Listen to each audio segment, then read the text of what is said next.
Today, we're going to talk all about iBuyers. This is your 6-minute guide to iBuyers.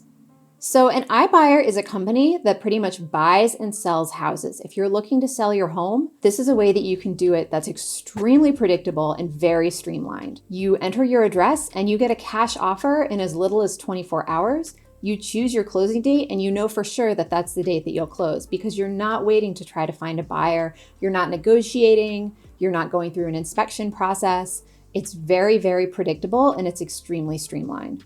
You might not have heard of some iBuying companies because really the oldest iBuyer only dates back to 2014. So it's a pretty new business. But some of the original iBuyers are companies like OfferPad and Opendoor. At the same time, though, other real estate companies that you may have heard of have gotten into the iBuying business, and that includes Zillow and Redfin. So iBuyers are concentrated pretty heavily in the southern states of the US, although they're not in every single state. If you live in a place like Georgia, North Carolina, Texas, or Arizona, you're probably getting direct mail offers from them. But if you live in the northern half of the country, iBuyers are a bit less common. It really depends on where you live. iBuyers will often have a market or two that's in, say, Indiana, Michigan, Minnesota, Wisconsin, but you kind of need to be within a major city where an iBuyer is operating, and they might be the only game in town, so you wouldn't be able to compare offers between two iBuyers. One reason that iBuyers are so heavily concentrated in the South is because of the way that the land was developed. You've got many more places that are sort of like large tracts of land that were developed all at one time. They have a relatively uniform housing stock. And so that's why the first iBuyers actually began in Arizona. Why Arizona?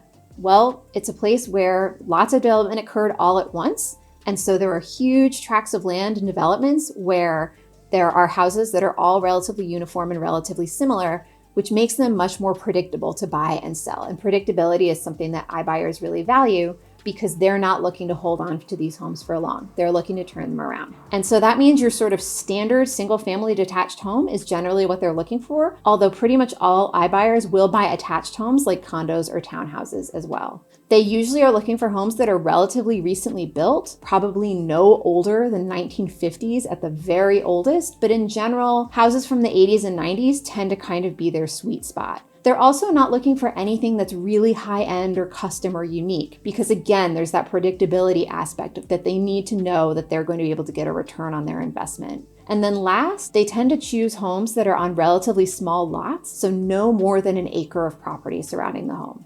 So how do iBuyers make money? One is just by buying and selling as many homes as they possibly can. They're not home flippers looking to put a bunch of investment into a home, turn it into something completely different. They want to buy homes that are more or less already move-in ready so that they can sell them right away. The longer that an iBuyer is holding onto a home, the more money it's losing. They're also not real estate investment companies. They aren't buying homes in order to hang on to them and turn them into rentals. They're just turning around and reselling them. The other major way that iBuyers get money is by charging a convenience or service fee to people who sell their homes to the iBuyer. That generally, it varies by iBuyer, but that generally is between 5 and 7% of the total value or the agreed on, offer price of the home. And that kind of sounds like a lot, but it's actually relatively comparable to what you'd be paying in a traditional sale, given that home sellers generally pay the listing agent and the buyer's agent commissions when they sell a home. Another thing that you might find yourself wondering when it comes to iBuyers is just, is this legit? These are all generally very new companies. They haven't been around a long time. You might not be familiar with them. Many of them are not exactly household names at this point. And so it's worth, taking the time to do some homework and look them up. You can absolutely look at their websites and you'll generally find glowing testimonials from people who sold their homes to them. It was so convenient. It was so great. Everything went beautifully. But you can also look at sites like the Better Business Bureau, where on one hand, you can find that yes, most iBuyers are accredited by the BBB. But since people don't tend to go there to gush about, the amazing experience they've had, you'll actually find complaints. And you might read through those, see what you think about them. But something that's kind of interesting to use the Better Business Bureau website for is to look not just at the substance of people's complaints, but also to look at when and how the company chooses to reply to them. That can tell you something about what a company is going to be like to work with. So one last thing to know about iBuyers, there's still actually a really small presence in the US real estate market. In the first quarter of 2021, homes sold to iBuyers represented just a fraction of 1% of the homes sold in the United States. To give you some perspective, in the first quarter of 2021, over 1.2 million homes were sold in the United States. During that same period, iBuyers purchased only 4,383 homes. So iBuyers are still relatively new and they're a pretty small amount of the market. But there are some people where selling to an iBuyer is just going to make the most sense, whether it's because of where you live or because of what's going on in your life. If you're looking to sell your home and you're worried about things like, will I find a buyer or will I be able to close in time? An iBuyer cuts out a whole bunch of steps in the process and makes it much more predictable. You aren't, marketing your home. You aren't schlepping in and out for showings. You aren't searching for a buyer, and you definitely aren't negotiating.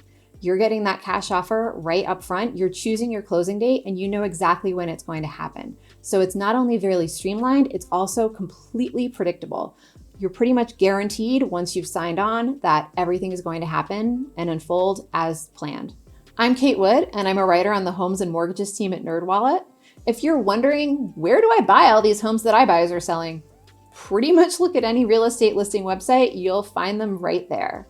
And if you learned something today, go ahead and hit like and don't forget to subscribe to our channel.